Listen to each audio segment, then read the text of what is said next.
poder, la autoridad, con gran gloria y potestad. Tú viniste a levantar este reino sin final. Somos pueblo escogido, somos cuerpo del Señor. Bendiciones, Iglesia de Cristo. Amigos, Dios les bendiga también. Agradezco a Dios Todopoderoso y al liderazgo de esta congregación el privilegio de poder estar aquí con ustedes compartiendo la palabra gloriosa, preciosa de nuestro Dios. Hebreos capítulo 12, versículo 1 al versículo 3. Hebreos capítulo 12, versículo 1 al versículo 3. Dice de la siguiente manera: Por tanto, vosotros también, teniendo en derredor nuestro tan grande nube de testigos, despojémonos de todo peso y del pecado que nos asedia, y corramos con paciencia la carrera que tenemos por delante, puestos los ojos en Jesús, el autor y consumador de la fe, el cual, por el gozo puesto delante de él, sufrió la cruz, menospreciando el oprobio, y se sentó a la diestra del trono de Dios. Dios bendiga su santa palabra. El tema de esta meditación se titula Puestos los ojos en Jesús. En la imagen que tenemos nosotros ahí observamos a un corredor. Y nos vamos a dar cuenta en esa ilustración de ese corredor, pero no cualquier carrera, la carrera más veloz, es la de 100 metros planos.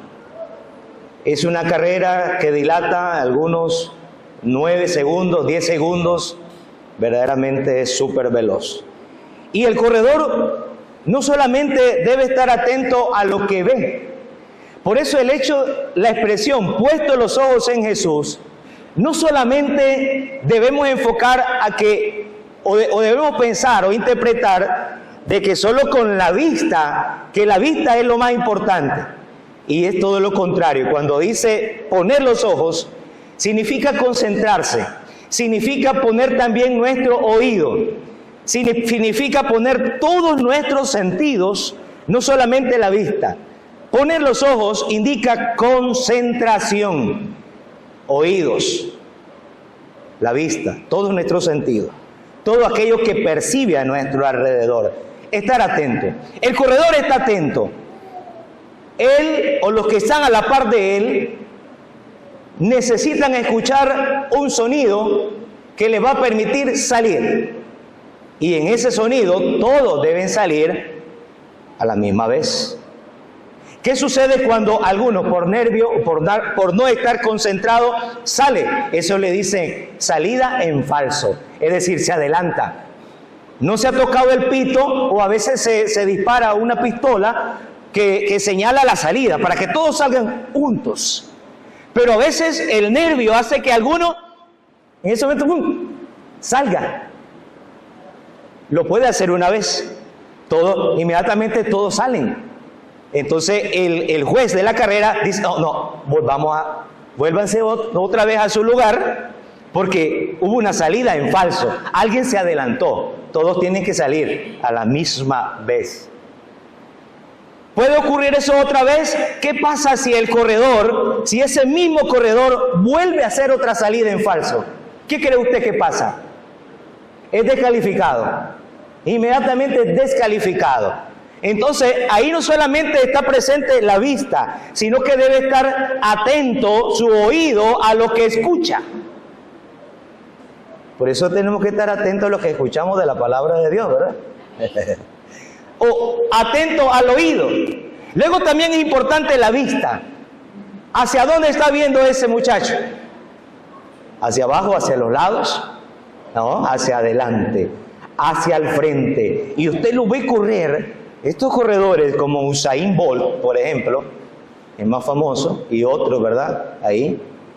Estos corredores cuando avanzan van con la vista al frente. van con la vista al frente. Algunas veces estos corredores son tan rápidos y llevan la distancia al segundo, al tercer lugar largo, que pueden hacer este movimiento, ¿ven? Así. Claro, lo hacen los mejores. Porque ellos saben que ese movimiento, cuando ellos van corriendo y se sienten tentados a volver a ver a dónde viene el segundo o tercer lugar, ¿verdad? Porque hay ese miedo, ese temor que alguien te pase. Pero eso es algo que no se debe hacer. Porque es una carrera tan veloz, es una carrera tan rápida, que ese movimiento de volver a ver aquí pueden ser fracciones de segundos que van a hacer que puedas perder. En ese momento de volver a ver, otro te puede pasar. Para que veamos qué tan importante es estar concentrado hacia adelante, hacia esa meta, ¿verdad? No ver a ningún lado, mucho menos hacia atrás. Así que esto es asunto de concentración. Concentración. Tampoco es una actividad meramente física que vamos a estar viendo hacia arriba, no, sino que tiene que ver con la concentración que debe tener el siervo de Dios en aquellas cosas más importantes. Hay muchas cosas que nosotros tenemos que Dios nos pone al frente de nuestros ojos para que podamos concentrarnos. Y lo primero que menciona el versículo 1 es la gran nube de testigos. La siguiente, hermano. La gran nube de testigos. Y ahí testigos no es lo que usted se está imaginando, ¿verdad? La gran nube de testigos se refiere a aquellos hombres y mujeres de fe que precisamente también ellos, como Abraham, como Josué, como David, como Débora, como Barak y todos esos grandes hombres y mujeres de fe, ellos se concentraron en algo muy especial que tenían hacia adelante. Y por esa concentración ellos alcanzaron la victoria. La victoria, pues tal vez no de una manera total, pero ya están en victoria. Ya están en victoria. Y está esa gran nube de testigos de aquellos que una vez corrieron, pero ya alcanzaron la victoria, pero ahora ya no están corriendo. Los que estamos corriendo ahora somos nosotros. Pero ellos están ahí como esos espectadores, animándonos a través de su ejemplo, a través de su legado que nos han dejado en el Antiguo Testamento o en el Nuevo Testamento. Ahí está. Nosotros tenemos que concentrarnos en lo que esos hombres de valor y mujeres de valor hicieron. Y precisamente nos han dejado ese legado. Pero no solamente hablamos de aquellos que murieron en el Antiguo Testamento, de aquellos hombres y mujeres de fe, también hablamos de esos hombres y mujeres que nos han precedido en la muerte. Y su ejemplo y su legado, quizás algún hermano en Cristo, quizás alguna madre, quizás algún padre, quizás a un pastor, a un predicador, a alguien que usted haya visto y que su vida, ¿verdad?, ha sido un ejemplo de fidelidad, de constancia. Ese hombre, esa mujer, esa anciana que domingo a domingo, durante 30, durante 50 años, casi 50 años, perseveró. También tenemos que fijarnos en esos ejemplos. Y no solamente fijarnos, y no solamente mirarlos, sino también imitarlos. Pero además de tener la gran nube de testigos, de aquellos que fueron capaces hasta de dar la vida por los que tenían adelante. Dice la palabra de Dios que Moisés se mantuvo como viendo al invisible. Dice la palabra del Señor que Abraham, Isaac, Jacob, Sara, todos ellos estaban esperando una ciudad cuyo arquitecto y constructor es Dios. Su concentración, su anhelo, su deseo no estaba en esta tierra, sino que estaban en esas cosas celestiales, en esas cosas espirituales. Pero no solamente los tenemos a ellos, no solamente tenemos a aquellos hermanos que nos han precedido en la muerte y han sido fieles, no cualquiera, no es cualquiera, hermanos fieles al Señor, ¿verdad?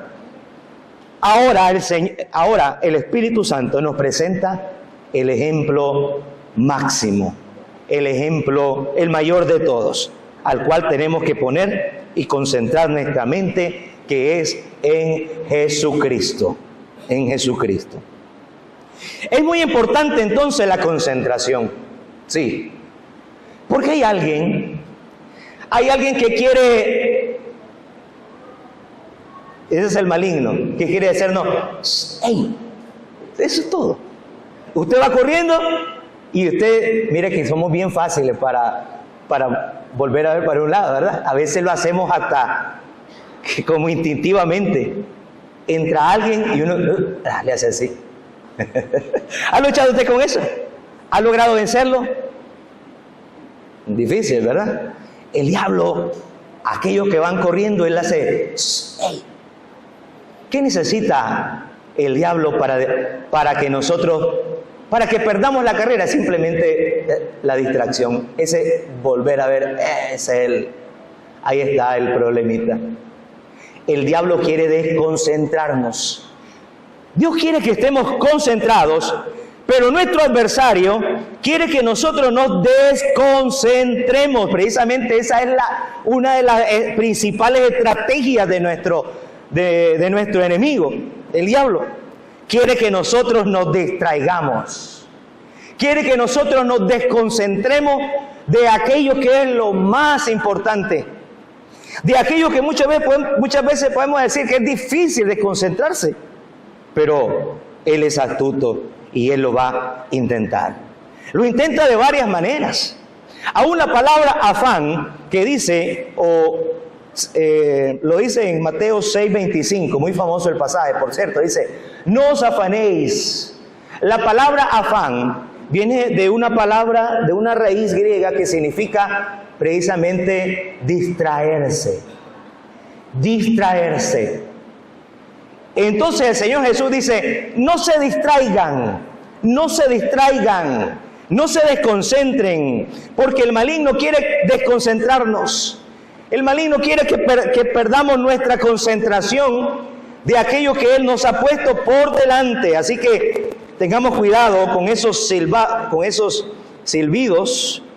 con esas distracciones que el maligno nos pone para que apartemos nuestra vista, ya sea de izquierda o de derecha. Recuerdo la palabra de Moisés, de Dios primero Moisés y después a Josué, le dice, no te apartes ni a derecha ni a izquierda. Concéntrate en lo más importante. Entonces, el objetivo, la herramienta del maligno es que nosotros apartemos nuestra vista de las cosas más importantes, o que tengamos una mala visión. Tener una mala visión, una visión limitada, que nos volvamos como los seres irracionales que solo andan viendo hacia abajo, ellos no miran hacia arriba. El hombre puede doblar su nuca hacia arriba, ¿bien? Tiene esa capacidad para ver hacia arriba. La mayoría de seres irracionales no lo pueden hacer, ellos están concentrados aquí en la tierra. Nosotros tenemos que concentrarnos en las cosas que están ahí arriba. Dice el apóstol Pablo, poner la mira en las cosas de arriba.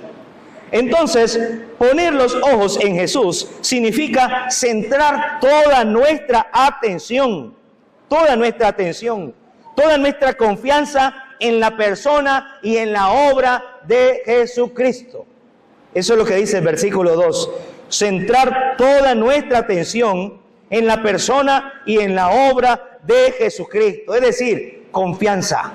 Esto radica en la confianza. Confianza plena en Jesús como guía y como salvador de nuestras almas. Pero ¿será posible no ver la grandeza de la luz del sol? ¿Será posible no ver la grandeza de la luz de la luna y de las estrellas? ¿Será posible, hermano, que alguien diga, no puedo ver la luz del sol? Basta que usted salga al mediodía e intente hacerlo. Y yo le aseguro que no va a pasar, pero ni medio segundo, cuando usted inmediatamente va a apartar la vista de aquello que está, ¿cómo sería la palabra? Evidente. Y nadie lo puede negar, ahí está. ¿Quién puede decir, no lo puedo ver? ¿Cómo que decir que no lo puedes ver si te está quemando los ojos? Si te puede dejar ciego si seguís exponiendo tus ojos ante esos rayos. Te puede dejar ciego. ¿Cómo que no lo puedes ver? Así precisamente es.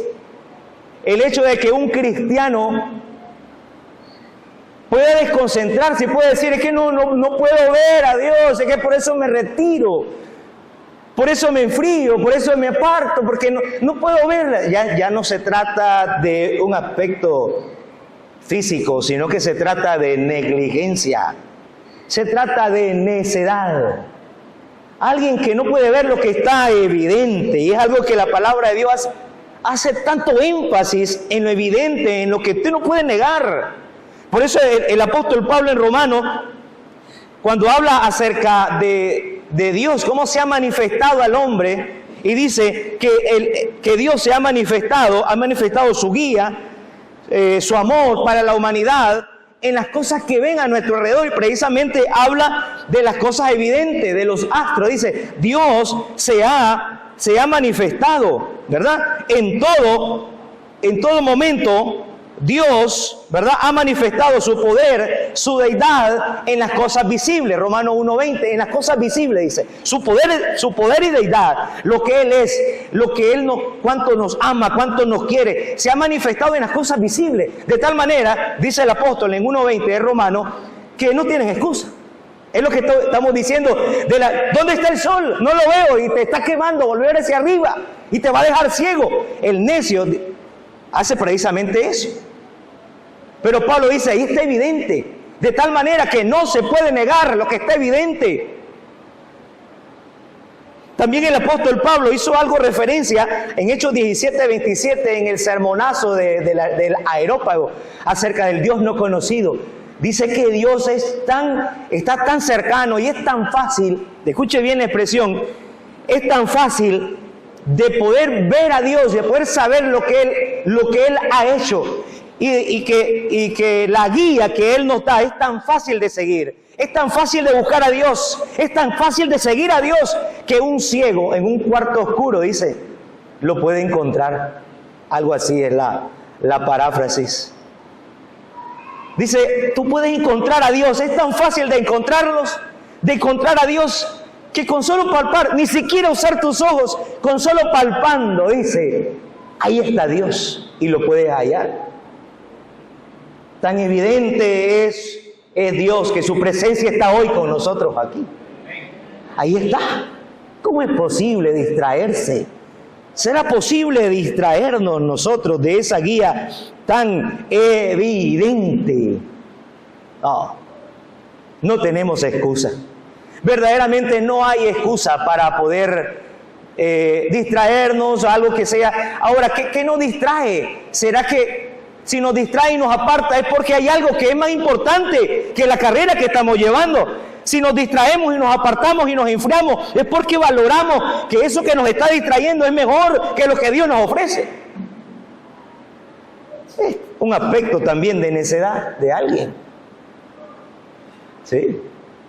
Distraerse de aquello que está evidente. Ignorarlo. No se puede. Por eso el salmista en el Salmo 121, famosísimo, hermano, usted lo conoce, dice, alzaré mis ojos a los montes. ¿Qué más dice después? ¿De dónde vendrá mi socorro? No lo estoy diciendo, ¿verdad? Exactamente, pero por lo menos algo, ¿verdad? Dice, ¿de dónde vendrá mi socorro? Dice, ¿de dónde? Alzaré mis ojos a los montes. Porque sé que de ahí viene nuestro socorro. Alzar nuestros ojos. Ahí está. Evidente.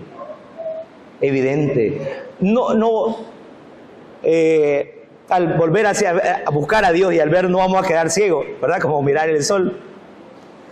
Pero la idea es esa, que Él está ahí, presente,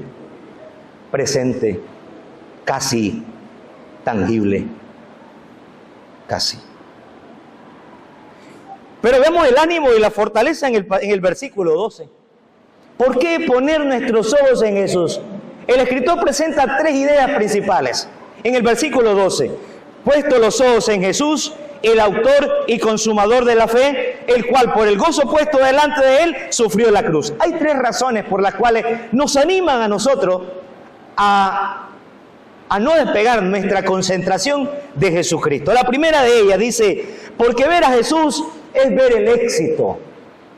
Ver a Jesús, hermano, es ver el éxito, porque Él es autor y es consumador. ¿Qué significa eso?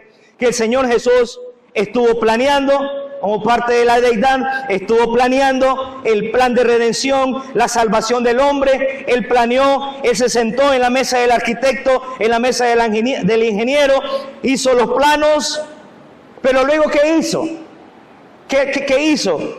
Se quitó su corbata, su ropa, se puso su bota, su ropa de trabajo y fue al terreno, puso la alianza, sacó los niveles, comenzó a hacer el agujero para poner la base, la zapata de la columna. Él mismo es el que planeó, pero al mismo tiempo es el que llevó la ejecución y la llevó a un final. Bueno, final feliz, pues sí, final feliz. Es decir, a un éxito, a un triunfo. Cuando nosotros vemos a Jesús, ¿qué es lo que vemos? Vemos el éxito, vemos el triunfo, no vemos el fracaso, no vemos a ningún fracasado, no vemos a alguien que dejó la carrera a medio terminar o que fue descalificado. No, vemos a alguien que nos dice, soy triunfante, el que planea y al mismo tiempo el que lleva a la realización, al éxito de la obra. En la cruz del Calvario, sus frases resuenan en nuestros oídos, ¿verdad? Esa palabra poderosa que dice, consumado es, terminado, exitoso. La obra maestra fue consumada. Y al mismo tiempo, dice Filipenses 1:6, aquel que comenzó la buena obra en nosotros, también la va a terminar. El Señor prometió que su iglesia, que los que estén dentro de su iglesia, los va a llevar al cielo. Y eso es lo que Él va a hacer. ¿Cuántos lo creen, hermano? Amén. Lo creemos que el Señor va a cumplir. Ya nos mostró que Él es exitoso. En su currículum aparece ahí la palabra en grande, exitoso, triunfador y verdaderos triunfos. Los verdaderos triunfos que trascienden después de la muerte. No aquellos que se quedan ahí en una caja, no aquellos que se quedan en un agujero o en una pared. No, esos no. Verdaderos triunfos. ¿Por qué poner nuestra vista en el Señor? Porque ver a Jesús es ver el éxito. Número 2. ¿Por qué poner la vista en Jesús? Nos dice el pasaje, porque Él nos anima a ser persistente. ¿Y dónde dice eso ahí en el versículo 2? Ahí lo dice. Dice, puesto los ojos en Jesús, el autor y consumador de la fe. Dice, y a pesar del sufrimiento, a pesar del oprobio, a pesar de la cruz, ¿qué hizo? No, ya no puedo, ya no soporto, no puedo ir a la cruz del Calvario, mejor me echo para atrás.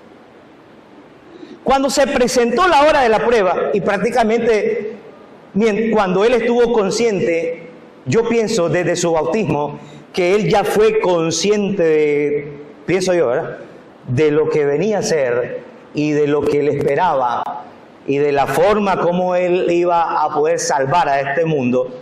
No fue simplemente en Getsemaní, porque generalmente nos enfocamos solo en Getsemaní, como que solamente en ese momento el Señor fue consciente de lo que venía. No, eso es algo que lo acompañó a Él desde, no sé, tal vez desde que abrió sus ojos o desde el momento que fue bautizado. Él sabía que esa carrera, el final de esa carrera, ahí en ese caso materialmente, era llegar a la cruz del Calvario. Pero su ejemplo dice que a pesar del oprobio, ahí lo dice, ¿verdad? El texto. Menospreciando, gracias hermano, Joelito. Menospreciando el oprobio, se sentó. A pesar del oprobio, se sentó a la diestra. Ahí está lo que estamos diciendo. Ponemos nuestros ojos en eso porque nos anima a ser persistentes también nosotros en nuestras luchas. en nuestras pruebas, en nuestras adversidades, o en esas cositas, ¿verdad?, que quieren distraernos, llamarnos la atención, podamos nosotros ser persistentes, como el Señor Jesús. Lucas capítulo 9, versículo 51, hay una frase después de lo que sucedió con Pedro, cuando el Señor Jesús le dice, es necesario que yo tenga que ir a morir a Jerusalén. Entonces Pedro, ¿verdad?, dice, no, Señor, no te acontezca eso. Y ya comienza, hay una charla, una conversación entre amigos, ¿verdad? O entre el maestro y su discípulo, un poco inexperto y un poco impulsivo, como Pedrito, nuestro hermano Pedro. Pero ahí dice el texto literalmente que el Señor Jesús, después de eso, afirmó su rostro hacia Jerusalén. Dice, afirmó su rostro para ir a Jerusalén. Afirmó su rostro para ir a Jerusalén. ¿Qué significa afirmar su rostro? Lo podemos tomar literalmente, porque en aquella época era muy importante saber dónde estaba Jerusalén. Todo el mundo, o todos los judíos, aunque estuvieran en la Conchichina, ellos sabían dónde estaba Jerusalén. ¿Sí? Si hay un judío por aquí cerca, él sabe hacia dónde está Jerusalén. Nosotros no, porque no nos ir.